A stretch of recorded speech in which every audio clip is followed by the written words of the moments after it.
Alright, hey guys, I am back for another shootout tutorial video. Now the way that I go about doing this kind of varies a little bit. I am going to try to bounce it off this fairway here. You're going to see more of a shot in here that I like to do, and I usually might top spin it ever so slightly. I don't think it's going to need it here. So I want you to make sure that this is a downhill shot, so I want to make sure that you guys are going enough rings. You need to be very careful with your ring adjustment. I just went and made sure that I was clear for at least 20 rings there. And you see how aggressively you have to land it on that front? Didn't quite put enough curl on that. As you can see, that was my first time doing this. I usually do it with side spin. I was trying to predict how much. But you can see my landing zone was pretty spot on. But if you can kind of duplicate that line that I did, but have your side spin on, that shot works out brilliantly. In fact, you kind of see this guy right here setting up similarly. Now, your typical shot is going to be about one top spin.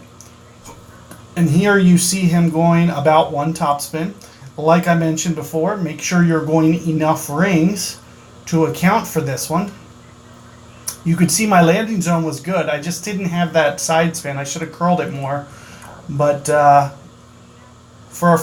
you also so this brings up another problem here. So you see guys who go for that and then they don't land it aggressively enough. It hits that right rough. So you need to be careful of that as well. I'm going to post this one up. Hopefully I can get a similar wind and I will get a better attempt for you guys next time. But like I mentioned before, if you had 6 side spin on that and my land zone with just maybe, you probably wouldn't even need curl, to be honest with you, since the wind was pointed from right to left, or left to right, sorry. You probably in that case wouldn't even need curl at all.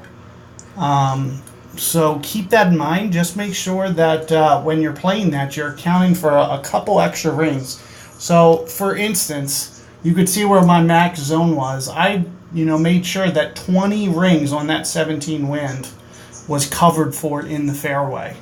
So with a 20 ring adjustment on a 17 wind, you could see how close it landed to the fairway edge. Very perfect. And since the wind was so strong, I did not put the top spin on. But be mindful that, if that wind's like 10-ish, especially if you have kingmakers or power balls on, then you're going to have to really, really, really worry about making sure that you have some top spin on, or else it's not going to run out as much as my ball did. So keep that in mind, and also keep in mind the more the power ball you have on and the more that you're pulling back, the less you need to overcorrect.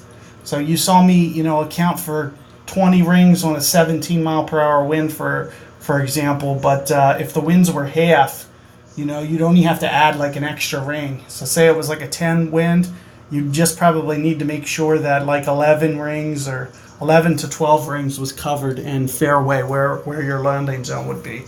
So keep that in mind and be looking for my other shootouts.